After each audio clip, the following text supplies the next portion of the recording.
नमस्कार, स्वागत है आप सभी का आपके अपने न्यूज चैनल आर्य न्यूज पर। आपके साथ मैं हूं पल्लवी रविंद्र सिंह। बुलेटिन की शुरुआत करेंगे इस वक्त की बड़ी खबर के साथ, जो बस्ती से आ रही। बस्ती में किशोरी के साथ दुष्कर्म किया गया है। पिता की तहरीर पर मुकदमा दर्ज कर लिया गया है। पुलिस ने पॉक्सो एक्ट में मुकदमा दर्ज किया है। आपको बताते चले दुबौलिया थाना क्षेत्र की यह घटना है, जहां पर एक जघन्य अपराध को अंजाम दिया गया है। बच्ची के साथ दुष्कर्म की वारदात को अंजाम दिया गया। पिता ने आपको बताते चले बच्ची के साथ जाकर के थाने में रिपोर्ट दर्ज कराई है। पुलिस ने एफआईआर दर्ज कर ली है पॉक्सो एक्ट के तहत, और अब इस पूरे मामले की तफ्तीश जो है वो पुलिस कर रही है।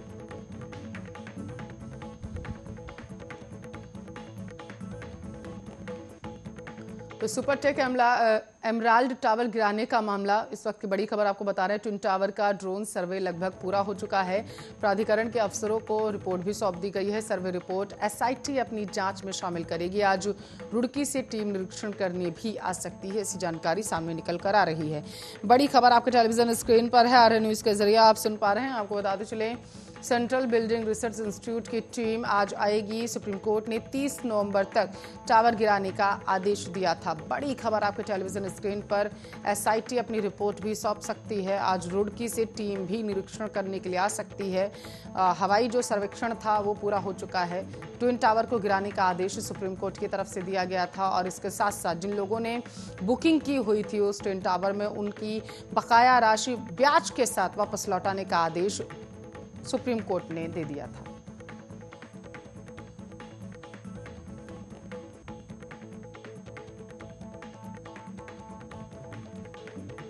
उत्तर प्रदेश से बड़ी खबर आ रही है, आपको बता देते हैं। आगरा के जंगल में हैंड ग्रेनेड मिलने से ग्रामीणों में हड़कंप मच चुका है। हैंड ग्रेनेड की जगह को पुलिस ने सील कर दिया है। एक्सपर्ट और फॉरेंसिक टीम को भी सूचना दे दी गई है। जैतपुर के सजेती के यमुना जंगल का ये पूरा मामला है, जहां पर हैंड ग्रेनेड मिला है। इलाके में सनसनी फैल चुकी है। पुलिस मामले की तफ्तीश कर रही है कि आखिर ये हैंड ग्रेनेड आए कहां से हैं और क्या ये लाए गए हैं यहाँ पर। अगर लाए गए हैं तो इनको किस तरीके से इनका यूज जो है वो किया जाना था। जैतपुर के सजेती के यमुना जंगल का मामला। यमुना जंगल में हैंड ग्रेनेड मिले हैं। बड़ी खबर आपके टेलीविजन स्क्रीन पर।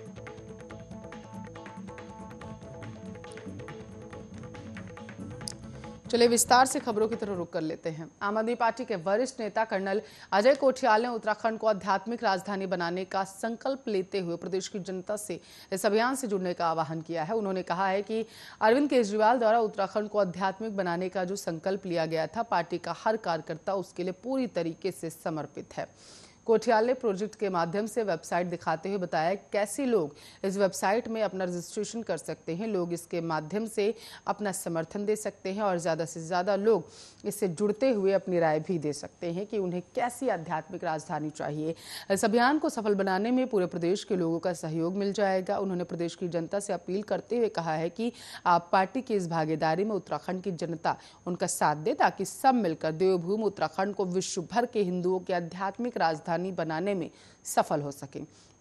बताते चलें कि उत्तराखंड के आगामी विधानसभा चुनाव के लिए आपने कर्नल कोठियाल को मुख्यमंत्री का चेहरा घोषित कर दिया। इस दांव के साथ उत्तराखंड की सियासत के पारे में भी जबरदस्त उछाला गया। इस ऐलान के साथ ही केजरीवाल ने विरोधी दलों पर बढ़त बना ली है। अब कांग्रेस और बीजेपी पर भी मुख्यमंत्री का चेहरा घोषित करने का मानसिक दबाव बनेगा। इस लिहाज से चुनावी अभियान में आम आदमी पार्टी बाकी दलीलों से भी कदम आगे चल रही है।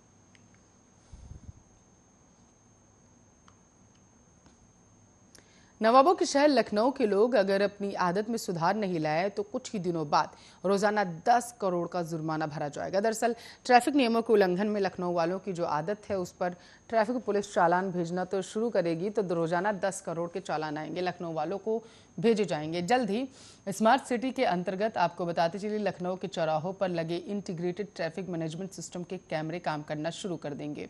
पहले चरण में चौराहों पर लगे कैमरे तमाम खामियों के चलते चालान नहीं कर पा रहे थे। थानेवार चौराहों की मैपिंग नहीं थी, हिंदी में लिखे नंबर को आसानी से पढ़ा नहीं जा पा रहा था।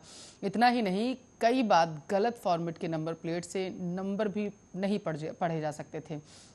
जिसके चलते कई बार उससे मिलते जुलते नंबर वाली गाड़ी का चालान जनरेट हुआ और बेकसूर व्यक्ति का चालान कट गया। लेकिन अब ITMS योजना के तहत चौराहों पर लगे कैमरों को अपग्रेड कर दिया गया। बीते 2 महीने से इन कैमरों का ट्रायल चल रहा है। बीते 2 महीनों से ITMS के कंट्रोल रूम से बैठकर ट्रैफिक नियमों का उल्लंघन करने वालों पर नजर रखी जा रही है। उनकी गाड़ी की नंबर प्लेट को पढ़ा जा रहा है और एक रिपोर्ट भी बनाई जा रही है। इन कैमरों पर ट्रैफिक नियमों के उल्लंघन के रोजाना 1 लाख मामले सामने आ रहे हैं। दूसरे शब्दों में कहें तो रोजाना ट्रैफिक कंट्रोल रूम में 1 लाख लोग ट्रैफिक नियमों का उल्लंघन कर रहे हैं। क्योंकि अभी ट्रायल चल रहा है, लिहाजा ट्रैफिक नियमों का उल्लंघन करने वालों के चालान नहीं किए जा रहे हैं। DGP ट्रैफिक रईस अख्तर की माने तो बीते 2 महीनों से ट्रायल पर चल रहे ITMS के कैमरे का जल्द ट्रायल पूरा हो जाएगा, फिर चालान जनरेट होना शुरू हो जाएगा। ट्रैफिक कंट्रोल रूम से पुलिस एक दिन में 1 लाख लोगों को ट्रैफिक नियमों का उल्लंघन करते पकड़ रही है।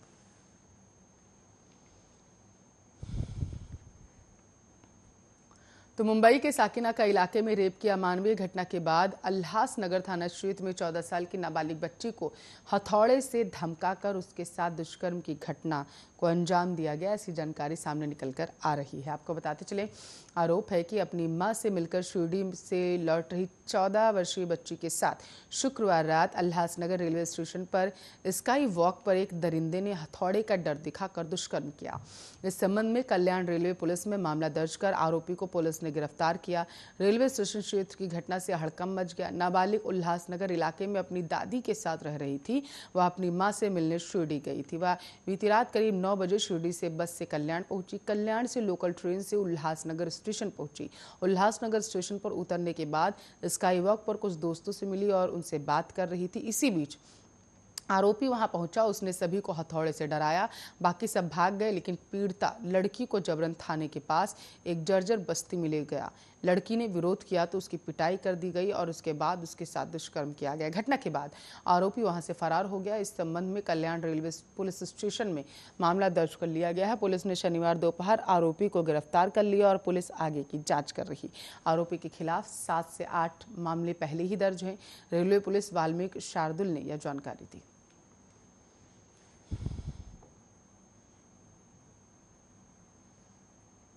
हिंदुस्तान में पुलिस रिफॉर्म्स की बात तो लंबे समय से चल रही है, लेकिन उसका जमीन पर कितना अमल हो पाया है किसी से छिपा नहीं है। छोटे शहरों से लेकर महानगरों तक की पुलिस और पुलिसिंग की खामियां सरकार और सिस्टम की भत पिटवाती रहती हैं।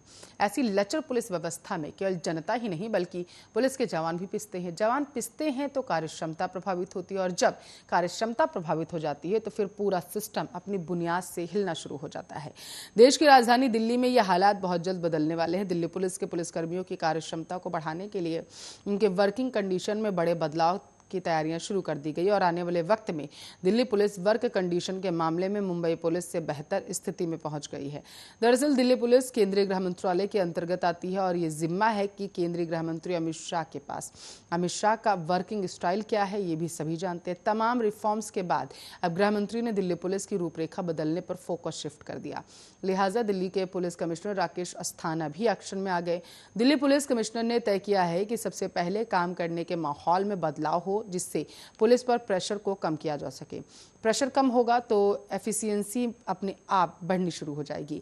लिहाजा दिल्ली पुलिस कमिश्नर ने तय किया है कि निचले स्तर पर पुलिस के वर्किंग आवर को 3 शिफ्ट में बांटा जाएगा। दिल्ली पुलिस में अगर ये 3 शिफ्ट का फॉर्मूला लागू होता है तो एक बड़ी राहत पुलिसकर्मियों को मिलेगी और दिल्ली की पुलिस देश की पहली पुलिस होगी जहां 3 शिफ्ट का सिस्टम होगा। अभी तक देश में केवल मुंबई पुलिस है जहां 2 शिफ्टों की व्यवस्था लागू है।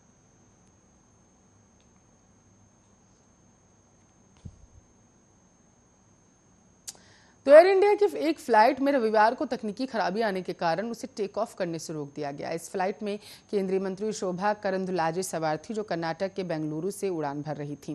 बेंगलुरु से हैदराबाद जा रही एयर इंडिया की इस फ्लाइट को शाम लगभग 6:45 पर उड़ान भरनी थी, लेकिन आपको बताते चले टेक ऑफ से पहले ही खामी मिली। ऐसे में पायलट विमान को रनवे से वापस पार्किंग में ले आया। इसके बाद एयर इंडिया की दूसरी फ्लाइट को लाया गया, जिसमें मंत्रियों और अन्य यात्रियों को भेजा गया। आपको बताते चले कि मंत्री के दफ्तर की ओर से जारी बयान के मुताबिक शोभा करंदलाजे ने एयरपोर्ट के लॉन्ज में ही विमान का इंतजार किया।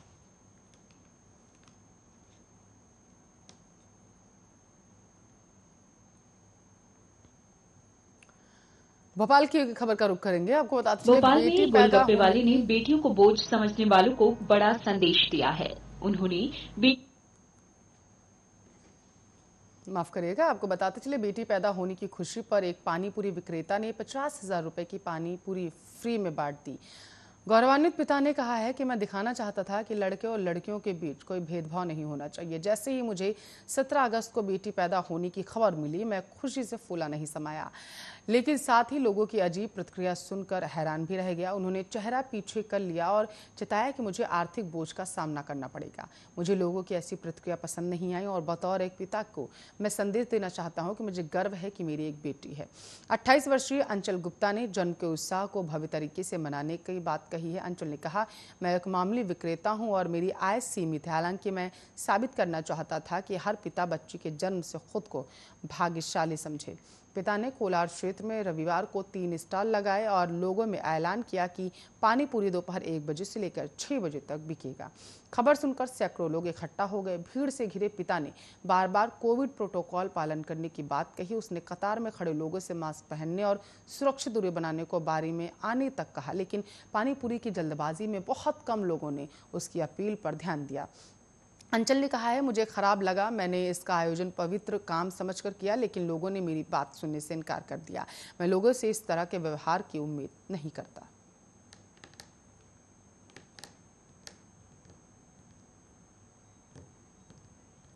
कोरोना संक्रमण के नए मामलों में रविवार को गिरावट देखी गई। अब सोमवार को पहले से भी कम मामले सामने आए। सुबह स्वास्थ्य मंत्रालय की ओर से जारी ताजा आंकड़ों के मुताबिक पिछले 24 घंटों में 27,254 नए मामले सामने आए। इससे एक दिन में 28,591 नए केसेस थे।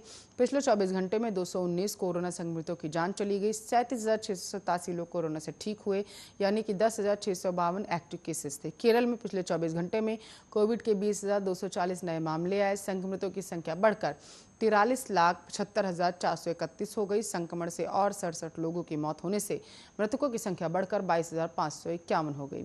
24 घंटे के दौरान 1,15,575 नमूनों की जांच के बाद संक्रमण दर 17.51% दर्ज की गई। स्वस्थ होने वालों की संख्या बढ़कर कुल 41,30,065 हो गई है। विचाराधीन रोगियों की संख्या 2,22,255। कोरोना महामारी की शुरुआत से लेकर अब तक आपको बताते चले कुल 3,32,00,000 लोग संक्रमित हुए हैं और इनमें से 4,42,874 लोगों की मौत हो चुकी है। अच्छी बात यह है कि अब तक 3,24,47,000 लोग ठीक हुए। देश में कोरोना एक्टिव केसेस की संख्या 4 लाख से कम।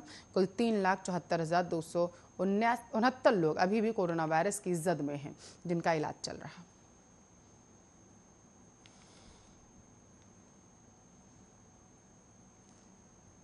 सीएम योगी आदित्यनाथ के एक बयान से सियासी बवाल हो गया है। यूपी के कुशीनगर में दिए सीएम योगी के बयान को लेकर विपक्ष को उन पर निशाना साधने का मौका मिल गया।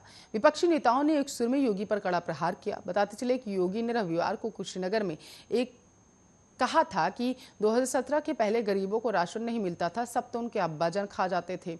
कांग्रेस के राष्ट्रीय प्रवक्ता गौरव वल्लभ ने योगी पर कड़ा हमला बोला। गौरव वल्लभ ने कहा, कोरोना के दौरान हमने देखा कि मां गंगा में लोगों की लाशें बहती थी। योगी ने 2017 के पहले की बात कही, लेकिन 200 साल पहले भी ऐसा कभी दृश्य सामने नहीं आया कि गंगा में लाशें बह रही हों। योगी साहब, आप कौन से जान हैं? आपके कौन से अब्बा जान हैं और कौन से भाई जान?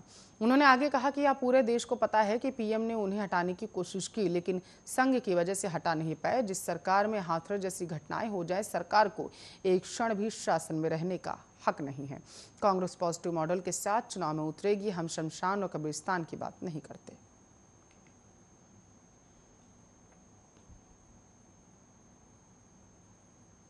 T20 वर्ल्ड कप के बाद रोहित शर्मा के वनडे और T20 के कप्तान बनने की चर्चा शुरू हो चुकी है। वर्तमान कप्तान विराट कोहली बल्लेबाजी पर फोकस करेंगे और आपको ये भी बताते चलें कि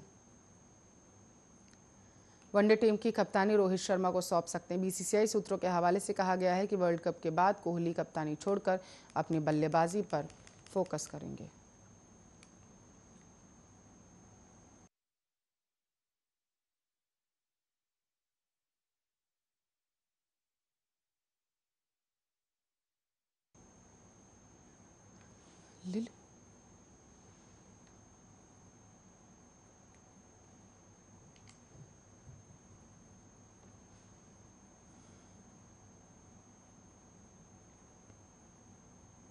तो उत्तरकाशी की पुरोल सीट से कांग्रेस के विधायक राजकुमार ने रविवार को बीजेपी का दामन थाम लिया, जिसे कांग्रेस के लिए बड़ा झटका माना जा रहा। लेकिन कांग्रेस प्रदेशाध्यक्ष गणेश गोदियाल ऐसा नहीं मानते। उनका कहना है कि राजकुमार एक कमजोर कड़ी थे जो वक्त से पहले टूट गए।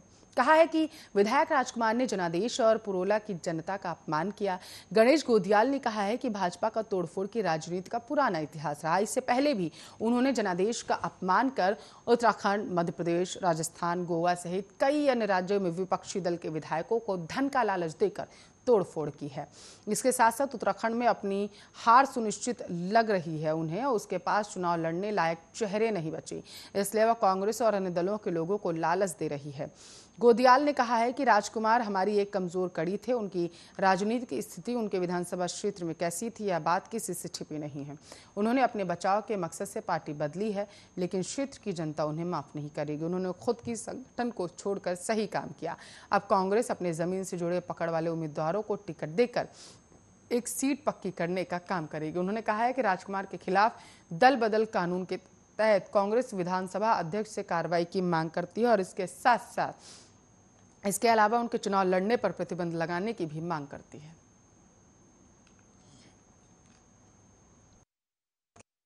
सब्जी मंडी में 2 मंजिला इमारत गिर चुकी है। आपको बताते चले मलबे में कई लोगों के दबे होने की आशंका जताई जा रही है। इसके साथ साथ आपको ये भी बताते चले कि राहत बचाव कार्य अभी भी जारी है। दमकल की कई गाड़ियां वहां पर पहुंच चुकी हैं। इस वक्त की बड़ी खबर आपके टेलीविजन स्क्रीन पर, सब्जी मंडी में इमारत गिर चुकी है। मलबे में कई लोगों के दबे होने की आशंका है। बचाव कार्य लगातार जारी है। लोगों को बाहर सुरक्षित निकालने का कार्य जो है वो किया जा रहा है। राहत बचाव कार्य अभी भी जारी है। आपकी जानकारी के लिए आपको बताते चले कि दमकल की कई गाड़ियां वहां पर मौजूद हैं। लोगों को सुरक्षित वहां से बाहर निकाला जा रहा है। जो मलबे में दब चुके हैं उनको सुरक्षित निकालने की कोशिश जो है वो की जा रही है। जद्दोजहद अभी भी जारी है। मंडी में इमारत जो है वो गिर चुकी है। दिल्ली से इस वक्त की बड़ी खबर आर्या न्यूज़ के जरिए आपके टेलीविजन स्क्रीन पर है। आपकी जानकारी के लिए आपको बताते चले कि मलबे में कई लोगों के दबे होने की आशंका है। राहत बचाव कार्य अभी भी जारी है।